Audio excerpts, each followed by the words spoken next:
hoa aloha aina, aloha nui kako. Mahalo nui I ke kipaho ana mai no ke kahi pukana e kalele ia I na wahi koʻikoʻi o ko kako aina aloha nei. E hololoa aku kako ma ke ala ki ke e hoʻe aku ai hana maui no ke kipa I ka home o ke kua lawaiʻa o ku ulakai. Ai moʻolelo mai no nā hoa no Mauna Lua no ka loko I a nui loa a puni o Polenekia e waiho I ana ma kai nei no ma mua.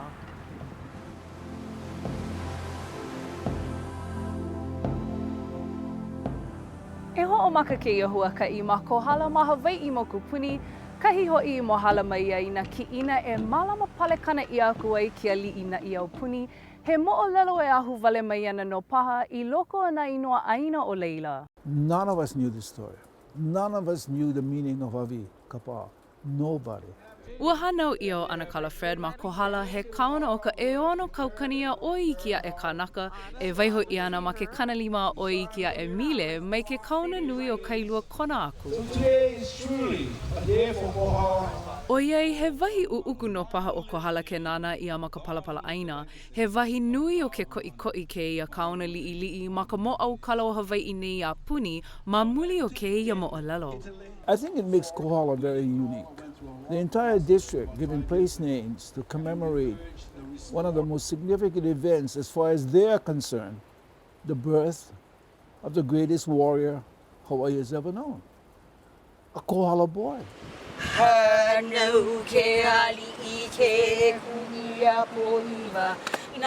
Wahi a kahiko, ua hanau ke aliʻi wahine o ke kuʻi a poiwa ma koko I ke kohala nei a ua kapa inoa ia ka pēpē o pai ea. When Kamehameha, his mother was hapai, Kikuapi was hapai, we all know the prophecy, yeah?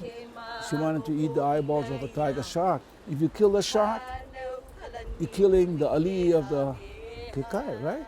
Ah, this baby is going to be a slayer of chiefs. A me ia wanana ana ua moa kaka mai no e lilo ana ke ia pēpē o ia kia liʻi nui o ka mokupuni. Kumai ana no nae ke kahi a laina nui a veli pū. Ua kukala aku kia liʻi o ia wā o alapaʻi no hoʻi I kona make e pepehi ia make ia pēpē.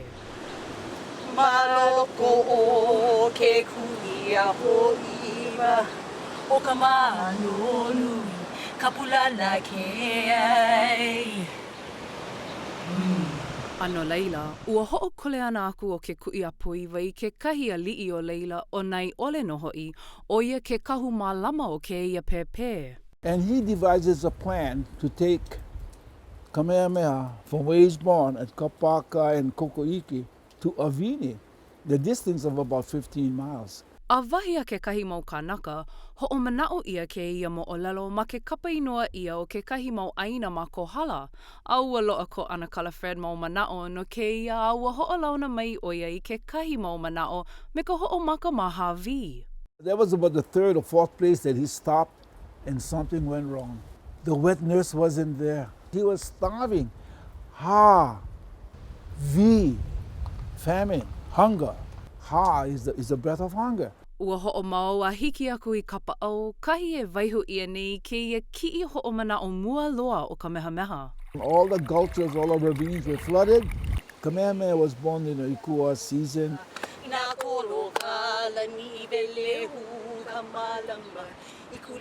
So when they went through Kapa'au, they had to wrap Kamehameha in his kapa, make him tight and snug. And they went through this swollen stream, so his kapa went out. Kapa out. Hoʻomau aku no o nai ole a hiki aku I makapala, he hapaha wale no paha o ka huakaʻi e koe mai ana. Now the people in Kohala are getting confident. They're saying, we're going to make it. We're almost there. Alapai's warriors have been searching night and day. No sleep. Their eyes are swollen, bloodshot. And so now they're poking fun at them. Their eyes are ripe. Makapalapala. Aua ike no kako no ke kō mae o ke ia papahana anai ole mā. Ua ho ea palekana aku no I awini me ka pepe, I ulua ea nui a nai au puni a noho mo I ma Hawaii pai aina.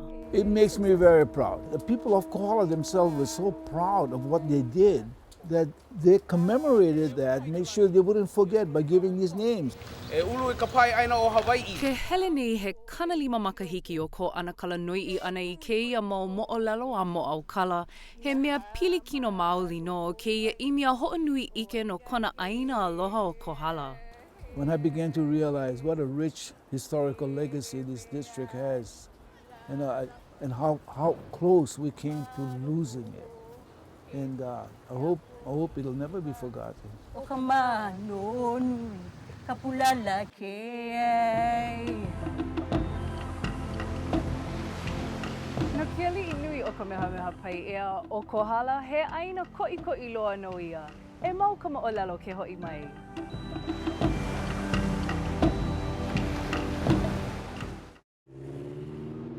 Excuse me, guys. You guys know how to get the spouting water from here? Oh, yeah. You want to go down Mud Hen Water here, all the way till you get to Quarter Line Terminalis Underground Oven. Then go right on Worn Out Soil, all the way till you get to Day of War. Then you're there. Okay, thanks. Without Hawaiian, it's just not the same. Aha punana leo, reinvigorating the Hawaiian language since 1983. Join us.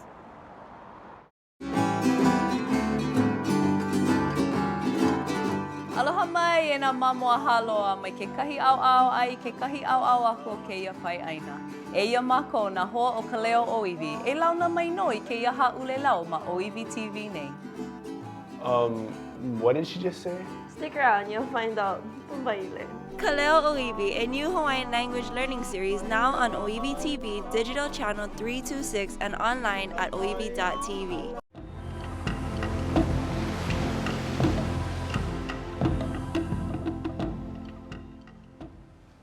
Aia maia moku no o Kohala ke kahi wahi I pili loa ia ka mehameha e kahi o ia hoʻi ia lua kini laʻa o puʻu kohola he wahi koʻikoʻi ma ko ka mehameha imi naʻi au puni ana. Ua kukulu ia paʻa ke ia lua kini ma ka waihae ma Hawaii mo ka puni ma ka pau ana o ke kenekulia ʻumikūmāwalu e ka mehameha nui ma muli o ka manaʻo wānana a ke kahuna a kuhikuhi puʻuone o ka pou kahi. Kapukahi was the one who actually instructed Kamehameha that in order to gain the islands of Hawaii under his control, that he would have to build a house to his war god here at Pu'ukohola. O iai, o ke kahi unuhi haiki ia ana o ka inoa he pili I ke kohola, no ke kahi po e kamaaina I lo waa ka ike mo au kala mo ʻŌlelo no ke ia wahi, he manaʻo o koʻa no paha ko ia inoa. Local ohana from the area here talk of Pu'ukohola, meaning the day when a contract was made, and believing again that that was the day when Keoa came and made the contract with Kamehameha. Kaua ana laua no Hawaii mo kupuni no ke kahi mau makahiki, a ua kono aku o Kamehameha ia ke aua I ka hoʻolaʻa I o Puʻukohola, a ua hele aku no ke aua I loko no paha o kona ike no nā hoʻailona e wanana ia I kona pepehi ia a make ma leila. O ka hopena no ia I ike ia a ma ka holo o ka manawa, ua lilo no o Hawaii mo kupuni ia Kamehameha. With that, Kamehameha went and conquered the other islands, except for Kauai. But that's where it all started. Ua hala he elua haneli a oi makahiki mai ka hoʻolaʻa I o Puʻukohola e Kamehameha nui ma ke kahi wā o koʻa loa mai ke ia wā. Loaʻa no naʻe kona mau kahu e kupaʻa ana I ka hoʻola I kona mau moʻolelo a hana kuʻuna e like me ka hiki a kupono. Hoʻokui Kahi is the venue in which we continue to try and pursue Kamehameha's unfinished good deeds of unification and trying to bring the people of Hawaii together to at least experience a small part of what our kupuna experienced here at the Heiau at a temple of state such as Pu'ukohola. Some are slowly coming to see what's happening there, you know, and to where our culture is coming back. It's a learning place for us. We look at Pu'ukohola as also the piko of our nation, where it started. And it's a point in time that we can walk with our ancestors, our kupuna.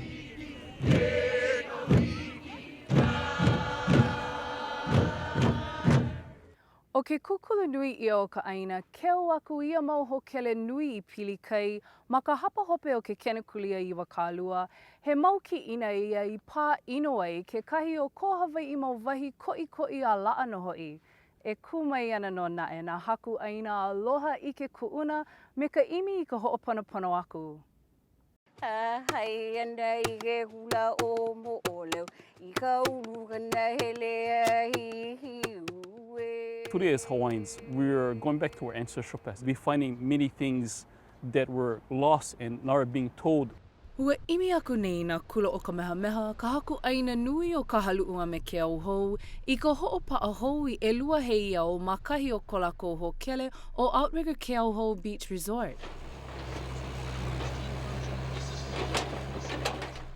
A ole o ka hoʻoponopono a kūhou mai o nā pōhaku wale no ka hua nani o keia ki ina hana a kā o ke kūhou mai o nā moʻolelo o keia mau wahi ke kahi. Keʻikuheau is, a major luakini, and this is where Kamalalawalu, the ruling chief of Maui, came and he was sacrificed upon Keʻikuheau. Ua loaʻa pū ka ʻike e hoʻoia ana I ke ʻano o ke kahi he iau o Leila o hapa ia liʻi no hoʻi. He kuhikuhi ia I nā wā Maui ili a Maui kiʻikiʻi o ka makahiki. Knowing that, it would indicate the changing of the seasons as a place to reference the changing of activities and during that time period in keeping with the many different kapu associated with these wahi kupuna. He mau ki ina ke ia e au hoa e ai ko ke iau no ka ike kuʻuna ma muli o ke ia imi noiʻi ana a pe ia pu ke komo kino aku I ka hana. Clearly when we see the restoration or the putting back of the pohaku, we also see the building of our community. O ke kahi pahana hoa e a ka mehameha e pā naʻau au mai ai ke kaia ulu ma o ka mālama honua, aia ma kahi I hanau I ai he aliʻi nui o Hawaiʻi ma ke au hou.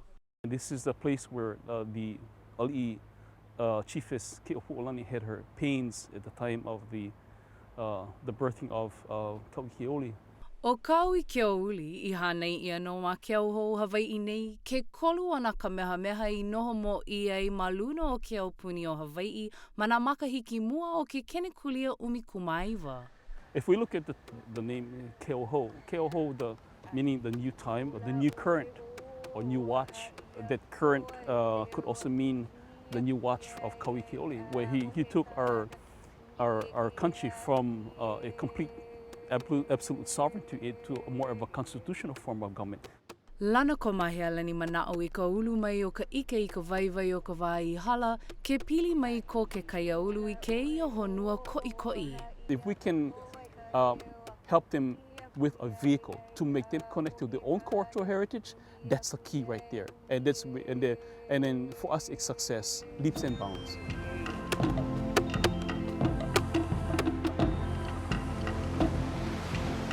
He ala loa o ke kanaono kumawalu mile me nā hulina he e ono hanele Iwakalua ma o nā wapo he kana lima kumaiwa. A ka ke hoʻe aku a ohe lua e like ai. He hoʻi mai koe.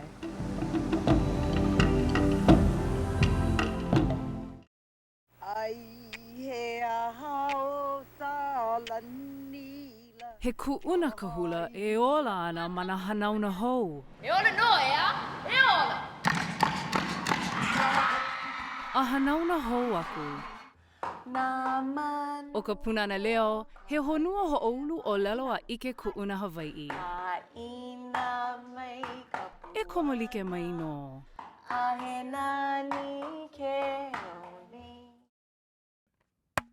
All set? You bet! And to the right, vamp. Alternating feet coming forward on the right. And now opening the knees and kicking the feet. And vamp right, vamp left, and we're done. Without Hawaiian, it's just not the same. Aha punana leo, reinvigorating the Hawaiian language since 1983.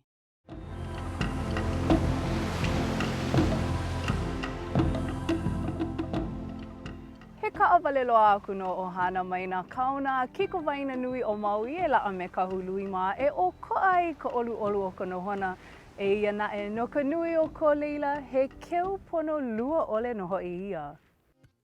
He hai kia ki ke eke no ke ala e ho e aku ai I hana. Ke kokoke aku no naʻe a lava mua aku ka maka I ka nani ulu vehi o ia aina, a launa me kona poʻe loko mai kaʻi wale, a ohe kana lua I ke kumu e kupaʻa ai ko leila I ke aloha I ko lako aina. Ka noho ana maʻaneʻi, he palekana ke ano. Ua hana hanai I o kaimana mahana nei a ahu wale loa kona pili a kamaʻaina I kona one hānau. Mahana, kohu mea la he o ana hoʻokahi no na kanaka a pau. O ka pili a liʻiliʻi no hoʻi o keia kai a ulu, he mea ia e mālama ia I kona kuana ike a ike kuʻuna Hawaiʻi ma ka holo ana hanauna. O ka pōmaikaʻi o ka noho ʻohana ʻana ma kēia kauna, o ke la kupuna, he kupuna no ke kaiaulu. Ua leila haʻi lako no ko lako ʻaina mahea I hanai ʻia ke ano ka nohona. Ua haʻi hou mai o kaimana I moʻolelo I paʻa ia mai nā kupuna mai no leho ula mahana, ko home hoʻi ia o ke kahi a kua o ka holoholo kai. O ka moʻolelo no ai, o kona papa o ku ula kai, he akua o ia no ka lawaiʻa ʻana. Ua kukulu o ia I kekahi loko iʻa, a o ia loko iʻa no ka mea mua I kukulu ia. A ua nui nā iʻa I loko. Kekahi la ike ia, ua komo kekahi mea ua pili kia ka makaha, a aue ua ike ia he puhi ia. A ole loa no naʻe ia he puhi maʻamau, aka he kalakopua ke ano, a ua koho aku o ku ula kai kāna keiki o ai, nāna keia puhi e imi aku a pepehi. Hele ke la puhi ma o ala, mahape o alau loa kekahi lua ulua. A hele o ia peʻe ma leila. Me ke kokua o ko hana, ua loo pono no ia puhi a ai a pepehi I aku. Ua ike o ku ula kai ka makaukau o ai, a ua hoʻoili aku o ia I ka ike, ka mana a me ke kuleana o ia mau mea pili I ka holoholo kai, ma luna o ia keiki vivo ole. I keia manawa ma leho ula loo kekahi pohaku.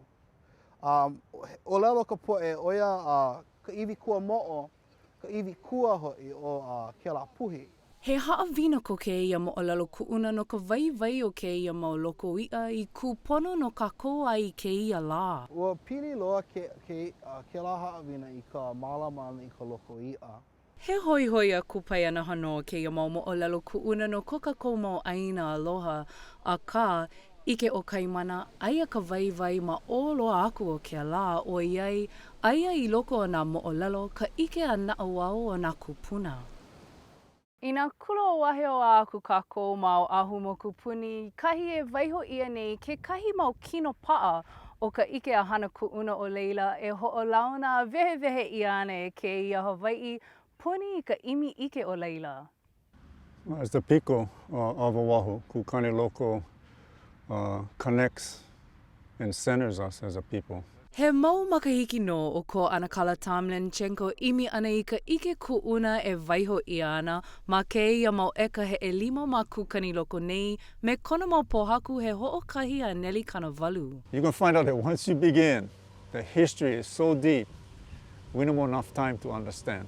He manaʻo ko Anakala Tam no ke ano e unuhi ia I ka inoa o keia wahi I pili I ka hana koʻikoʻi I ke ia maʻaneʻi. Ku kani loko, ku to anchor, kani to cry out, loko the na'au or the womb.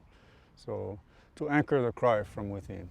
Ke hoʻopili nei no I oia I ka wā hānau me ka hoʻoikaika o nā makua hine ma ia wā eha, a wahi a kahiko, o kukani loko no kahi hānau ia I ko ahu mawaliʻi e laʻa hoʻi me kakuhi hewa me kualiʻi. The backrests were for the retainers. There were 5 of them. One would sit here, locking in. A second would sit here, locking his cap. And what we understand is the firemen's carry today would lock arms across the shoulder and then with their free hand cup below her knee. And then she would bear down upon their shoulders. Then you have a 5th that would receive the child. Oiai koʻikoʻi a laʻa ia mau pohaku hānau o kūkani loko, wahia ana kalama, loa apu ke kahi mau pohaku e aʻe e manaʻo ia ana he pili I ke ao kiloho kū. The serrated edges were pretty clear to demonstrate at least 18 on each side, giving you a 360-degree viewing. And what it was is for navigation. So when you put one straight edge on these two piko, it gives you the north-south. That from each one of these, you can sail any place you want to go. So very significant pohaku, very significant. You wouldn't know it's here if nobody told you. It's just another stone. No ia kumu no ko ana kalaku kia ana I ko hoʻolaha mau aku I ke ia mau ʻŌlelo me nā kamaʻaina a malihini pū. So for Kukani Local, it gives us that opportunity to connect with our ancestors. The more people we outreach, the more people that can connect. Mai waiʻanae a I kahiki, no ka e walu haneli a oi ma kahiki, mau no ke kuhi ana o ke ia he iau I ke ala e ho e aku ai. He hoʻi mai ko ai.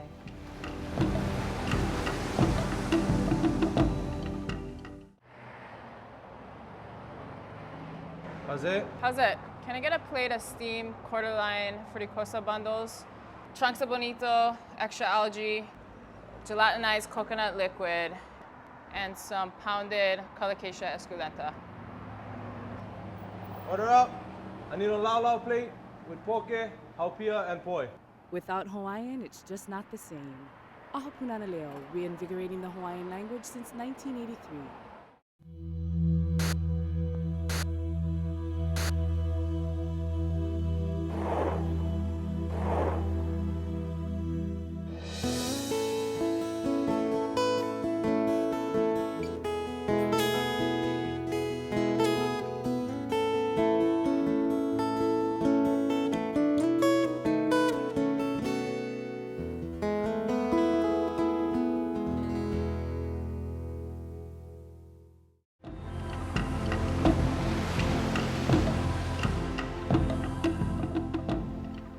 Ma oloa aku o ko hoʻomanaʻo mo ʻŌlelo wale no ka waiwai o ko hoʻola I ka ʻike o ko kākou mau wahi koʻikoʻi he pili I ke olo o ka hana o ia mau wahi ma ka hanauna hou. A pei o I kākou waiʻanae imi nei ma kahi he iau hoʻokele waʻa o leila. E waiho ana ka he iau o ku ilioloa ma kahi o pōkaʻi ma ka au kono o ahu moku puni. Towards the land side, you could get a navigator or a master navigator sitting down towards the back of the heiau, looking at the broad horizon, watching the stars rise in the east and set in the west. When come nighttime, when you can navigate with star stuffs and just study, that's one different kind of connection that you get, yeah. He moʻau kala ko ku ilioloa ma ka hoʻokele waʻa e kumu ana ma ke kenekulia ʻumikumalua ma ka hoʻea ana mai o ke kahi aliʻi no ka hiki. The chief's name who came up here is Lono Akaʻehu. Lono Akaʻehu sailed to Hawaii from Raiatea, bringing stones from Taputapuatea. Iaia, ka alo ana I ka lae o kane ilio, ua hoʻoholo o ia e kukulu I he iau hoʻokele waʻa I leila me ia mau pohaku. So what Lono Akaʻehu kind of taught when we built them was that, you know, this is pointing back to home, yeah? To Kaiki, to Tahiti. Lono Akaʻehu's navigator on that trip was a person named Kuʻilioloa. So the heiau is named after his navigator. Aloa apu ke kauna noho I o ke ia inoa. The values that he exhibits are memorialized in the interpretation of the name Kuʻilioloa, the protective dog of Ku. The spirit, the kupua, who protects travelers, navigators, and voyagers. A ke imi nei na hanauna ho wai anai, ko hoʻola hou I ke ia au kuʻuna o ia wahi, ma ka mālama I ko lākou waʻa kaulua o e ala ma ku ilioloa nei. And it's showing the history to our kids now, that whole history of this place, and how if you take care of them, which our generation before us did, she can give back. And that's why it's important that Eala comes home to provide that platform of learning for these values that get passed on from the time of Lono Akaʻehu to future times. Ai pani kupono I keia Pukana pihaina moʻolelo o ko kākou mau wahi koʻikoʻi. He moʻolelo no keia ʻaina nei o Mauna Lua. Ua o koʻa no kona nana ana I keia wā. A ka paʻu I kaika ana no kekahi o koʻa neʻi I ka mālama mau I aku o kona moʻaukala me nā moʻolelo pū. O ke ahu pua o Mauna Lua ka inoa o keia lokoiʻa a kapa pū ʻia na ma ka inoa o kua pā. He ʻelima hanele I wakalua kumākolu eka kona nui ma ia wā. Before, it's hard to imagine how large the pond was. Almost the entire length of Wahi Koʻikoʻi was actually part of the fish pond. He kanawalu kumaono makahiki o ana kala joyang nei a hoʻomanao aloha ana o ia I ke ano nui a kea no hoʻi o ka lokoiʻa o iai nā kona ʻohana no I mālama aku no ke kanakolu a kana hāpaha makahiki. When we grew up, we used to catch fish. We used to catch sometimes close to a ton, not 1,000 pounds.